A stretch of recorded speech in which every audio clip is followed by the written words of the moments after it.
take us back to that moment, because you were you participated in the development of the smart contract. Is that correct? Yeah, well, there's pretty much the lead dev on it, but I guess that kind of gives me away. Yeah, It's okay. We can work around it, mate. No worries. yeah. That's yeah. I mean, yeah, it was pretty much lead dev on the contract. There's not really um, many others. People that are listed on the site um, are more marketing kind of people rather than the actual developers of the thing. So yeah, you won't find the developers listed anywhere at the moment. Yeah, so that that has been a challenge. There's plenty of marketing and finance people, but so is it safe to say that the contracts or the development in which you participated, that's not being maintained, or is it a case of you just publish it, you just launch it, and then it just rolls? It doesn't have to be serviced, if you like. Yeah. I mean, the definition, like, sort of um, with smart contracts is you can't change them after the fact. Now, there's ways around that with sort of proxy patterns and just deploying a new smart contract and migrating over. But generally, smart contracts aren't upgradable. So the code that's written is the code that's going to run for all time, effectively. The Hex contract's been live for almost a couple of years now, right? So, no, has anything? I mean, you're obviously able to go and look at that whenever you like because it's all on chain and what have you. Have you like take us back to now versus then in terms of the expectations of the performance of the smart contract and how it evolved? Because I know that you left the project because of various reasons. Those reasons, have they come to fruition in your mind? I left the project because I haven't seen another project which I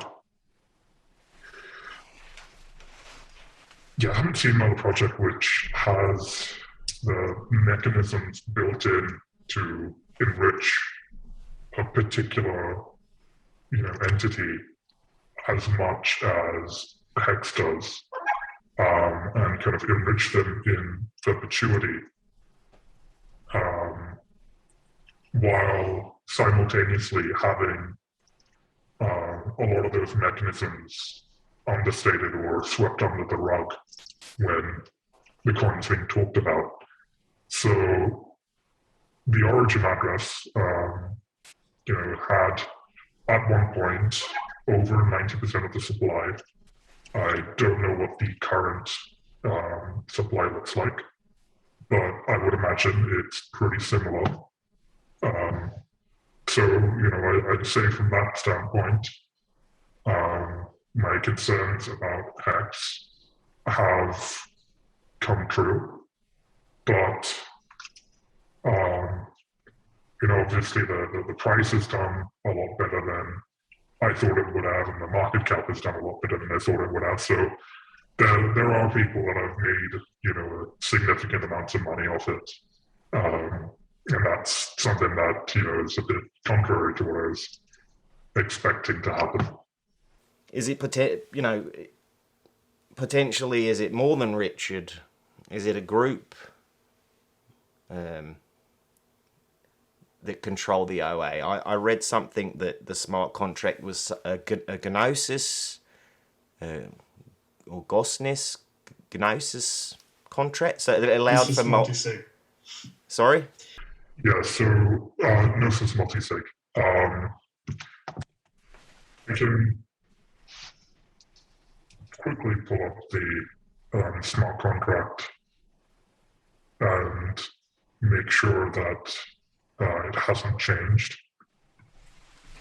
There's the post-chain sacrifice address, which is separate to the origin address.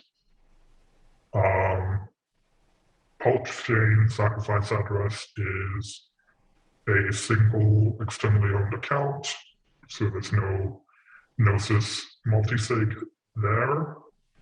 And the origin address isn't a Gnosis multisig either. So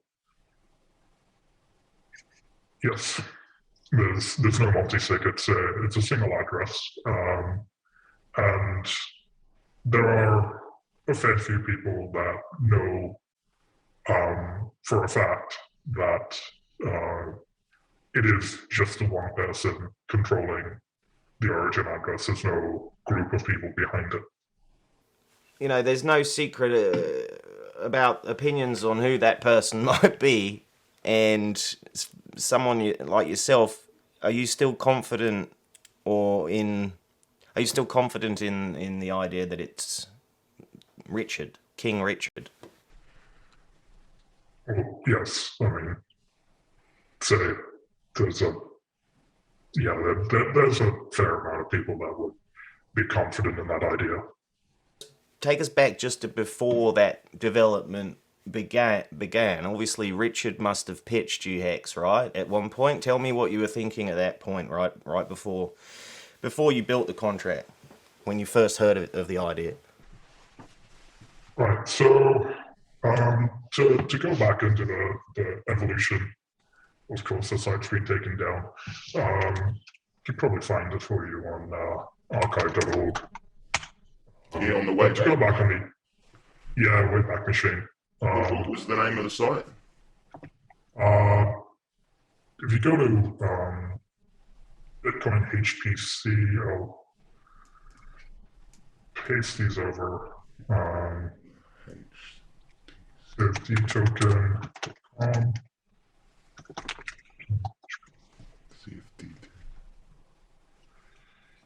So these were the original projects that I was pitched on.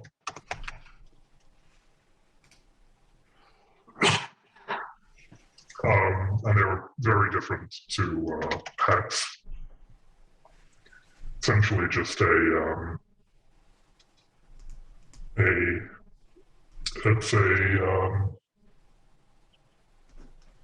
token where mining does useful work rather than just purely burning the electricity. And it's not the first coin that does this. There was Prime Coin, which is one of the older altcoins. Comes out of 2012, I believe. Maybe earlier than that, but that was a coin I'd done some development work on as well. So yeah, essentially Prime Coin was a coin where the mining process found prime numbers, which is useful when you're studying and developing cryptography. And it's not the sort of work that you could sell either. It's just purely sort of a public good kind of computation. So, just from the perspective of trying to minimize the waste from, proof of work mining, Prime Coin was pretty attractive to me. And then later on with CFD token, where it was doing computational fluid dynamics rather than just plain mining or repeated hashing, which has very similar properties to sort of like SHA-256 hash. It's computationally expensive to calculate, but cheap to verify. So yeah, that was the original idea I was pitched on, a second kind of useful proof of work coin. But the idea kind of moved from there. So it went from CFT token to Bitcoin HBC, which was let's say, sort of computing marketplace, where you could rent out GPUs or so on to do rendering or what have you, and then later on morphed into Bitcoin HEX, which started to take a bit of a turn towards the whole staking and interest side of things, and then eventually just had all the useful features torn out of it, and just ended up being released as plain Hex. Okay, and that evolution from cfdtoken.com through to bitcoinhex.com or Hex, what was the time frame there? Like 6 months, a year, or two? How long? Yeah, so this has probably gone back from early 2018. It would have morphed over the period of about a year. Right. Okay. And you saw, obviously you saw that change, and yet you stuck in there and developed the contract all the way up. I mean, up till it was launched. I assume you wrote it into the blockchain, right? I didn't deploy the contract. I left a fair bit before the contract was deployed, a fair bit before the launch. Might have been about 6 months before the launch, just from memory. As I understand it, the work that went in after the contract was developed, or during that 6 months after I'd left, had mostly to do with building a sort of web interface around it for staking and so on. A lot of the arguments on the opposition side currently boil down to the question of, can the OA do a rug pull, which I've come to believe strikes at the very heart of what crypto's all supposed to be all about, right? That's decentralization. So is it fair to say that, most crypto scams, whether the scam has occurred yet or the potential is there, boil down to whether the project is decentralized or not? Is that feels like a fundamental part of the crypto economy? So the OA is, of course, kind of sent the hex tokens that's accumulated off to various other addresses, so that the kind of percentage of the supply that it holds kind of appears a lot lower. But I have no doubt that that a lot of that hasn't been sold yet, and I don't think, like, having that large of a supply, or that large of a percentage of the supply, it doesn't matter how much liquidity you put into a Uniswap pool or what have you. Selling that large percentage is going to effectively destroy the price. So in the terms of like in terms of a rug pull where you can have the team just dumping a bunch of tokens, it's entirely possible that the proceeds from the OA could go towards dumping and rug pulling. I guess,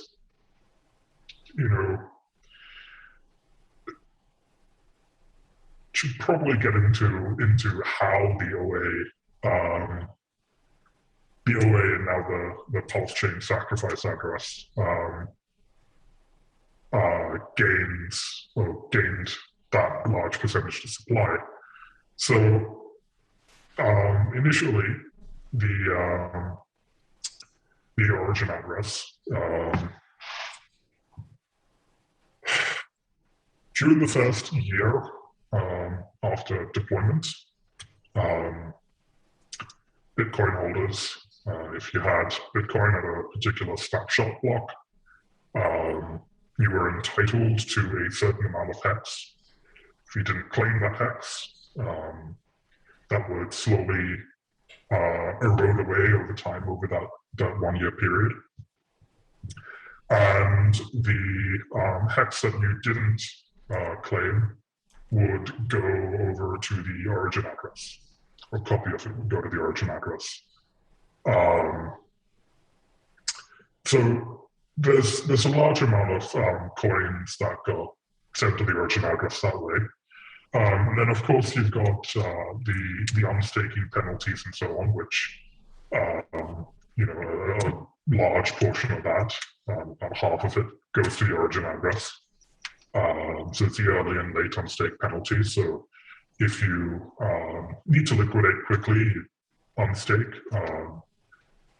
Half of that goes to stakers, and half of that goes to the origin address.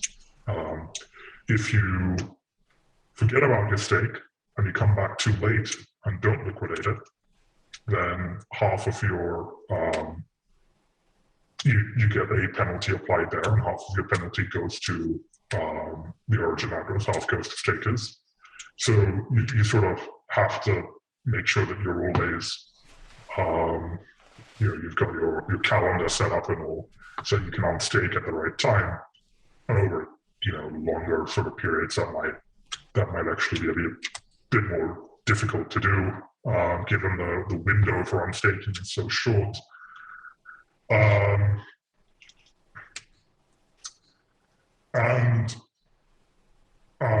you have the ETH transform lobby, which, or it was called the ETH transform lobby. It's effectively an ICO, but you sent ETH into a particular address, and the wording around this mechanism was that it would transform your ETH into HEX. That's not really true, because the ETH didn't transform into anything. It just got sent over to the origin address, and the hex was just simply minted on the spot. So there's a lot of sort of hidden patterns in the code which either funnel hex into the origin address through not so obvious means, or means that maybe they're upfront about, but what's not so clear is the percentage that actually ends up getting funneled into the origin address that is deliberately sort of obfuscated. And now, more recently, you've got the Pulse Chain launch. Now, the marketing around the Pulse Chain launch is you sacrifice certain coins, or you sacrifice your coins, HEX being one of them. And I'm just checking down, so 19.75% of the total HEX supply is currently being held in the Pulse Chain sacrifice address.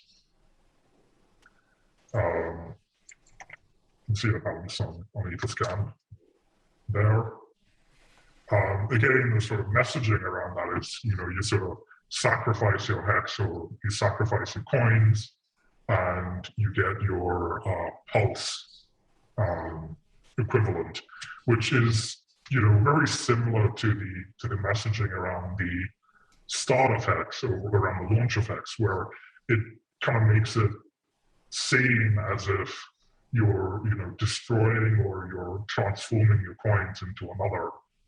But in reality, it's just a thinly veiled ICO or a token sale.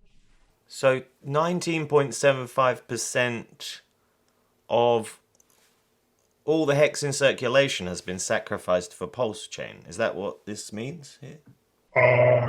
Yes. So 19.75% of all the HEX in circulation is sacrificed for Pulse Chain. If you go and check the account or the address, that is labeled as the Pulse Chain sacrifice address. Yeah. you can see this. It's not, you know, to burn hex, to burn ERC-20s. Normally, people would send it to like the Ethereum 0 address or another address which is provably unspendable. But if you look at the pulse chain sacrifice address, it's just a normal ETH address, and you know there's a private key, and you can send your coins around if you want. So there's no there's no sacrificing. It is a token sale, just one that's trying really hard not to be labeled as one. I'm sorry, I'm looking at the cash equivalent, dollar equivalent here, and that's $187 million. Yep. I mean, if you look at the various other tokens that have been sent there, so according to Etherscan, all the tokens, the values, so you've got HEX as the largest, or the largest denomination there. You've got DAI, and then Matic token, Phantom, and so on. It goes down. I mean, the total value is sitting at about, is that billion? Yeah, that's a billion. So that's 36.9 billion, almost 37 billion. Jesus Christ. Okay, yeah, now I'm looking at all the tokens here. So that we can assume, well, we assume that these tokens have all been part of this sacrifice phase that's described here. So people can send. Yeah, so the mechanism here, or at least the advertisement here, is that you just simply send tokens to that address, and you will be given pulse in proportion to the amount that you sacrificed. Yeah. My God. So this is almost like, could this be considered the origin address of Pulse Chain? Not necessarily. I mean, Pulse Chain is, or the Pulse version of HEX is going to be launched on a different chain on Pulse. And that will have its own origin address, which won't be known until Pulse launches. This is just sort of an example of, you know, the kind of messaging that you see around this, or dishonest messaging, where it's presented as, you know, you're converting or you're sacrificing coins, but in reality, it is just a means to enrich the founder through a veiled token sale. From what I've experienced in my previous 6 or 7 interviews with Hexicans that I've done so far, is often they don't really have the whole picture. Like, they really understand a part of it, but when I push them on other parts, they often or always are like, I don't know the details. So it seems like everybody finds the bit that they can get their head around, and they just kind of focus on that, and you know, the other part I'm not sure, but I'm happy either way. Is that by design, do you think? Well, yes. You know, a lot of mechanisms are built into HEX. Again, sort of a funnel wealth towards the founder, and the mechanisms there are kind of hidden through complexity. So, sure, I mean, I do think it is by design that HEX is this complicated, in order to make it more difficult to actually sort of wrap your head around the entire project and really put together exactly how much, you know, going forward is going to end up in the hands of the founder. And we can expect something similar with Pulse Chain, do you think? As far as I know, Pulse, the Pulse version of HEX is going to be a direct copy of the existing Ethereum HEX code. As far as the other aspects of Pulse, they are mostly going to just be a state kind of copy snapshot of Ethereum, but there's nothing kind of public about any game theory mechanisms there yet.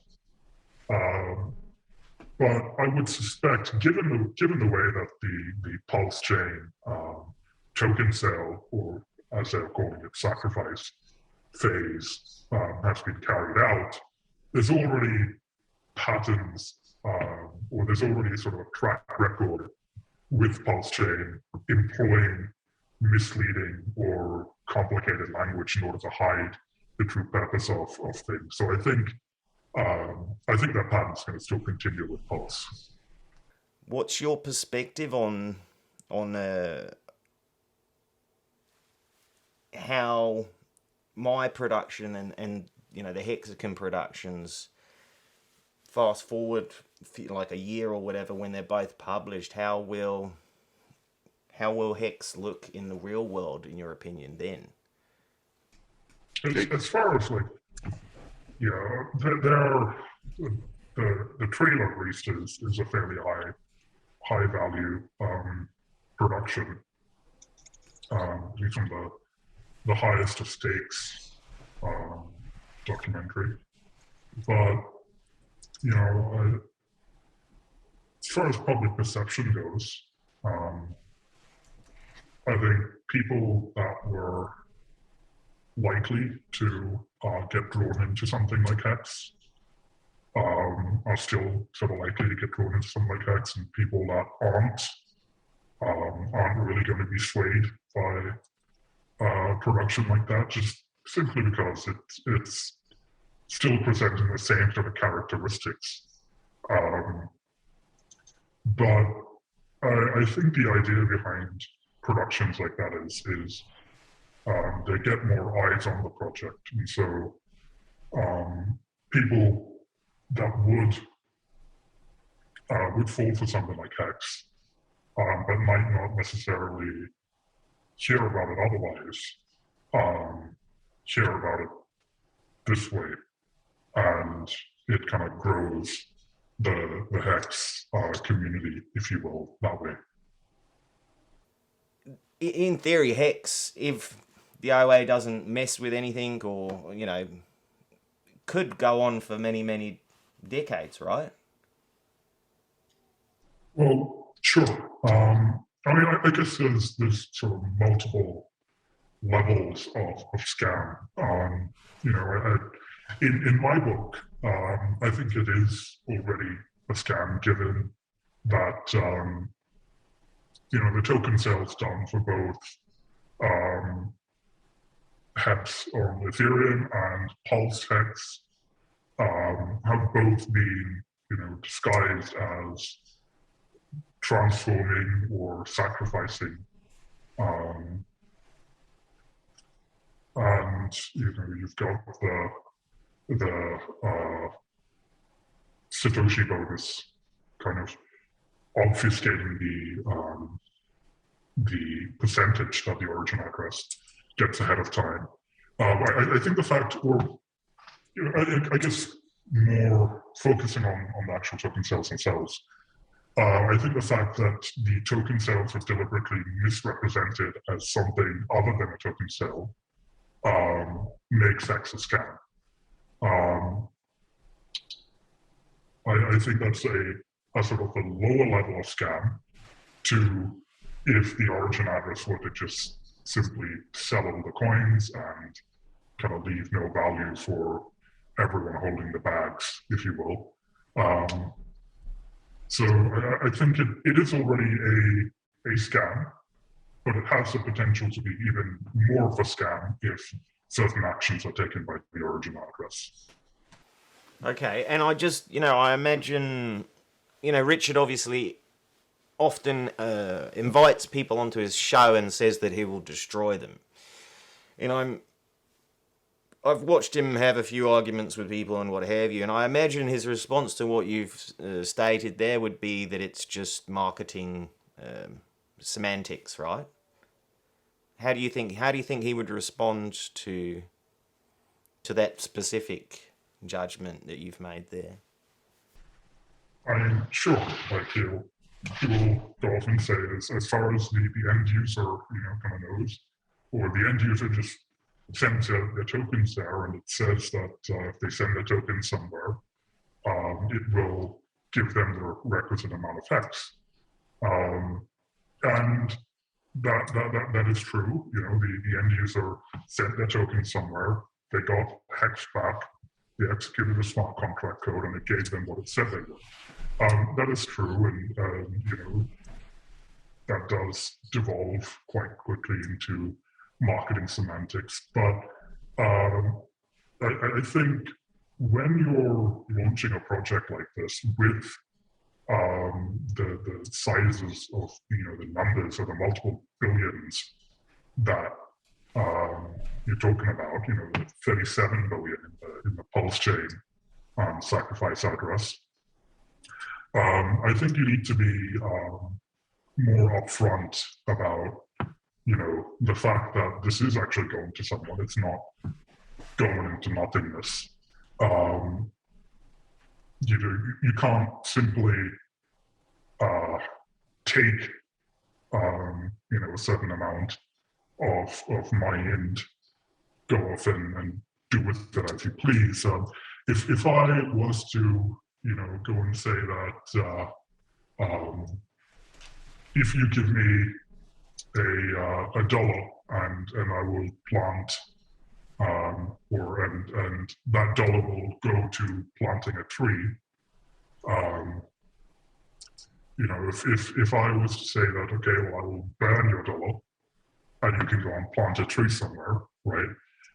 The fact that you gave me a dollar and you got to plant a tree somewhere, that is still all good and fine. You still got to plant your tree. And yeah, you parted with a dollar. You planted a tree somewhere. This is a terrible analogy, but I guess you kind of get what I'm saying, what I'm getting at, right? You planted a dollar. Yeah, I've heard the argument. You planted the tree, and then the thing that you thought would happen happened. But the box that you said said, put your money in here and it will burn it, right? That it doesn't change the fact that the box lied to you, right? The box didn't actually burn your money; it sent it to me. And I think, especially with the large sums of money that we're talking about here, the fact that the tree was planted in the end doesn't change the fact that the box said it would burn your money, but it sent it to me. There's still a lie going on there. Yeah, I've heard this argument a bunch of times, and I assume that's why he calls it a sacrifice, but not clearly who it's sacrificed to. Often the argument on Twitter amongst these guys, at least, is that you don't, when you pay for an Apple iPhone, you don't care where Apple puts the money, kind of thing. But they neglect to say that on the front that this money, or half of this money goes in another direction, or what have you. So it's not quite the same type of argument that they try to have in regards to this. Yeah. I guess my sort of response to that is, if you buy an Apple iPhone, Apple gets the money and they're going to do something with it, or they're going to stick it in the bank account, right? But Apple is getting the money. It's not like Apple's saying you're going to get rid of your money, no one gets the money, and you get your iPhone, right? They're upfront about Apple getting the money. You know who's getting your money. Yeah. But in HEX, it's not. And okay, I actually did a stake myself for 365 days for my production just to sort of document the progress along, in parallel. And when I hit that button, it went to a address called Black Hole. Is that your work? Did you create the Black Hole? Because that suggested to me that I can't get that back. And recently I've come to understand that Hex was actually, well, the Hex is destroyed or burned, and I'm, currently holder of B shares. When I unstake, the B shares will mint new Hex. Is that still all in order? Is that accurate? Yeah, that is all accurate. So when you hit the stake button, the Hex gets sent to the actual Hex contract itself and gets burnt, and you get issued a certain amount of shares. And then when you unstake, those shares then get converted back into Hex, depending on how long the shares were in the pool for. There is a few god whales floating around. Now, Hexicans call them god whales because they tend to move the price in their favour, but as we've seen over the last week, there's probably a few devil whales around lately because the price tanked nearly 50%.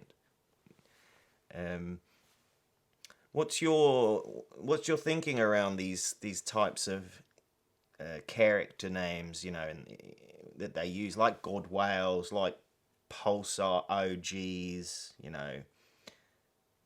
they're like characters in a story that help tell the community, help tell the story of Hex, right? Or are they just sort of, again, obfuscating? Yeah, I don't necessarily think there's anything fishy going on with the characters there. That is something common across a lot of cryptocurrency. A lot of cryptocurrency communities. So I don't think that's necessarily anything fishy going on with Hex. I mean, you look at Ethereum, and people tend to characterize Vitalik as kind of God as well, right? So there is sort of a common theme. Hex, given the sort of nature of the community, does take that a little bit more towards the extreme, but that's not necessarily a red flag to me. There is this DeFi, decentralized finance, they call it a revolution, but it's, to me it appears to be these are centralized projects. These are corporations, right? And whether they are running a smart contract on Ethereum like Hex or on their own blockchain, there's still the potential for this rug pull that Richard is so often associated with. Is that correct, would you say? I think there's a spectrum. So there are certainly a lot of tokens which lean towards the centralized aspect, and there are a lot of projects that lean towards more decentralized. But I think what matters is how upfront or how honest they are about it. If you look at something like pick a famous project like Yearn Finance. If I go onto Yearn Finance, I can see, okay, I've got certain vaults. The site will load for me. Perfect. So I've got certain vaults, and I can see there's a fee breakdown here. Tells me the fees are. Yes, so again, it's coming back down. The site's not loading for me, but it gives me like a sort of like a breakdown that says, okay, well, this is the fee rate. So okay, each pool is either V1 fees or V2 fees, and I can see that the V1 fees are, an X percent goes to the vault manager, or V2 X percent goes to the vault manager, and so on. And they're upfront about that. So I don't think that necessarily is a bad thing. But if you look at other projects which, maybe have like a hidden mint function in it or aren't upfront about that, then in my opinion, those projects are scams, right? I wouldn't put, so I would say a project like Yearn Finance is is honest because they are upfront about where the fees go and what the sort of breakdown of the spread is. And I don't want to particularly name any other projects, but of course you've heard all the stories of projects either having a hidden mint function or some way for a certain individual to gain access to a large portion of the supply and then sell it on everyone, where that was not made apparent up front.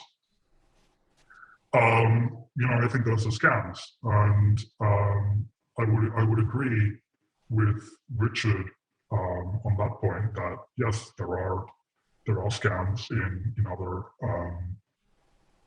projects as well. Sure. Okay, and it's not the decentralization aspect that's important. It's the verifiable immutability, right, of the contract. So like you say, you can go and look at what a project says it does, and then you can go and have a look at the contract and see, does it do that? Of course, not everybody's capable of identifying those aspects, and obviously you have these potentially hidden elements of the contract that could be doing all kinds of things that you're not aware of. What I'm trying to get to is, like, what are those defining factors for the crypto economy that make it stand out against the regular economy? Because from where I'm sitting currently, it seems to just make the regular capitalist economy just a little bit more efficient. Taking a bunch of people, typically there'll be a bunch of people executing these certain tasks, and now there's a smart contract that can do it in a way that's more efficient in terms of costs, typically. Yeah.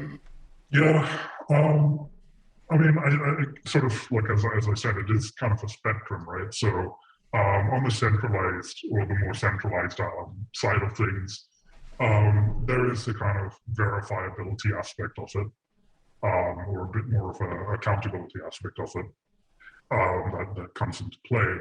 And then on the more decentralized side of things, so there are a couple of projects I know that are full on, like, DAO, only the token holders get to vote, and there is no admin keys whatsoever, that sort of thing. That, I mean, that you get the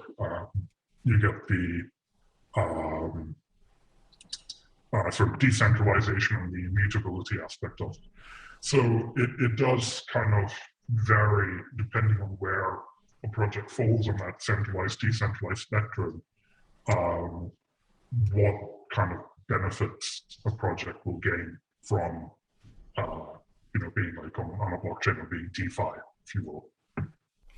Interesting. Okay, so you could actually plot, or you could have some sort of a system that plots the project on this spectrum, and we could, or the industry could, or anybody trying to observe it and get a better understanding of a project's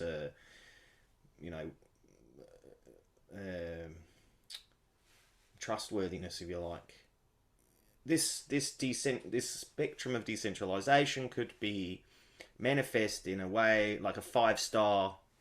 5 stars is absolutely decentralized, and this could correspond to the potential risk of it being a scam, or highly risky or less risky. Is that I'm thinking a little bit like how we have it for, like, certain food stuffs. You can verify certain food products are sustainably sourced, for example. Is that something that you think would benefit the industry to have some sort of certificate or mark of approval? Of course, ideally not from a centralized organization, but I assume government would have to be involved somewhere along the line. I mean, it would depend on sort of how that kind of rating was determined. I guess a sort of surprising opinion that I might have is that HEX is actually quite far on the decentralized end of that spectrum. There is no admin keys in Hex. The code that is deployed is the code that will run in perpetuity. There's no possibility of upgrading it. There's no sort of upgrade mechanism. There's no,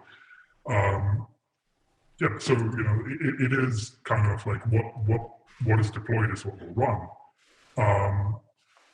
So sure. I mean, I don't necessarily think that a project being more decentralized makes it less of a scam.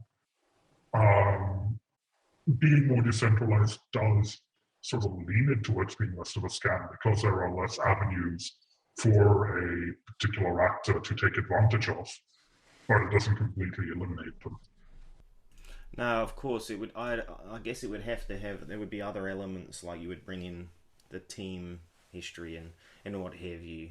But I feel like there are other ways that we grade or verify or regulate other services in our economy. It seems like it would be a good thing, especially for new people entering into the crypto economy, to be able to have some quick reference point that this is somewhere close to, or less of a potential scam for them to look at. But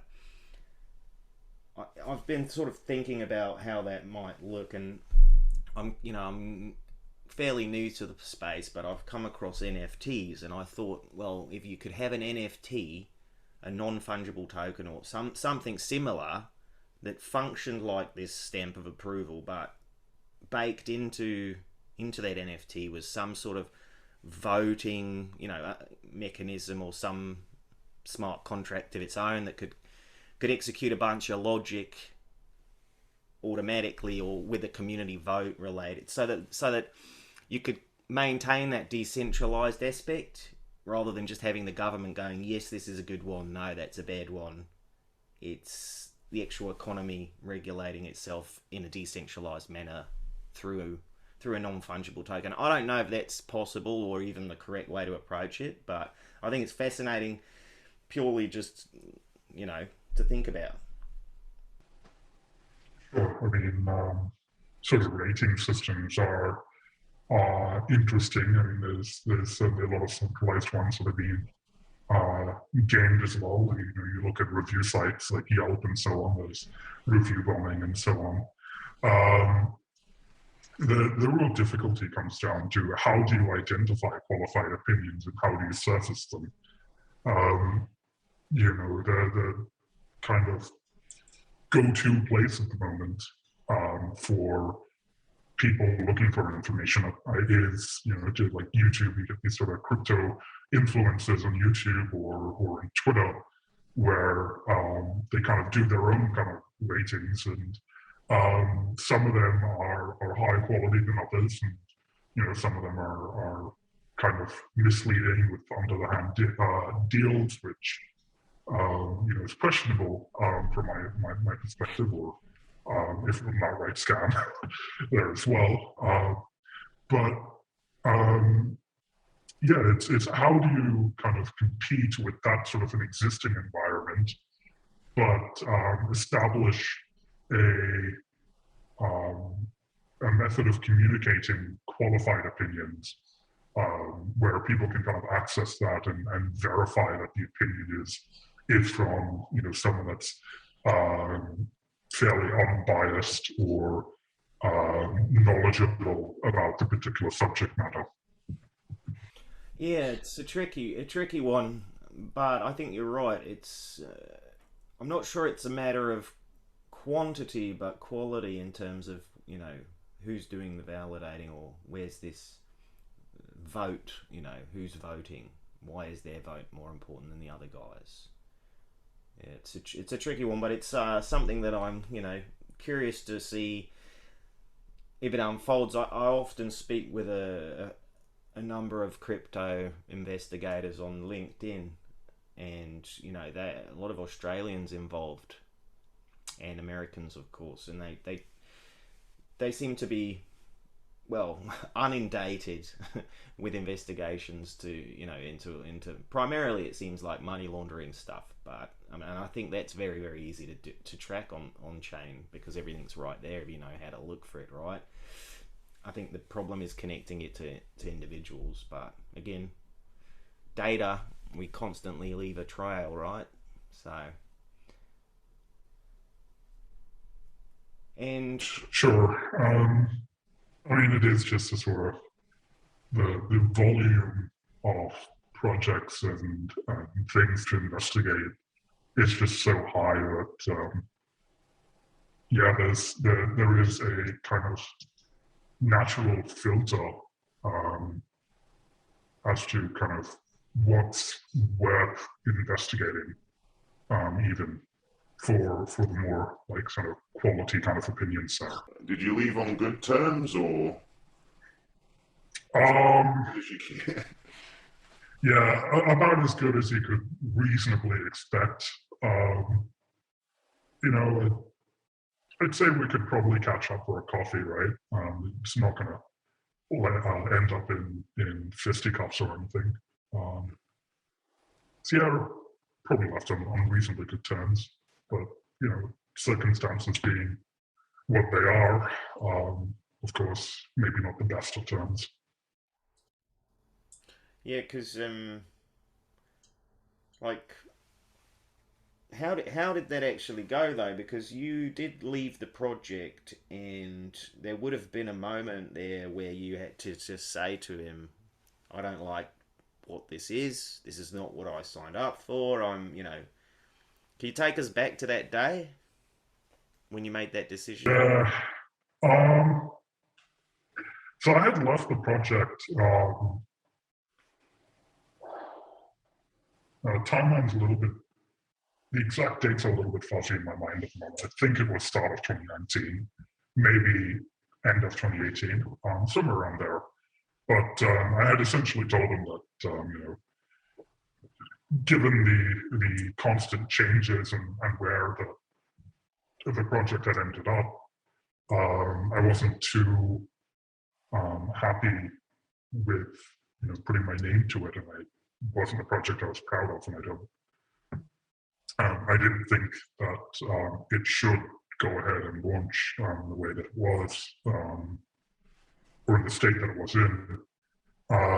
So I kind of stepped down from the project, but he had my name up there for a little while after that, and um,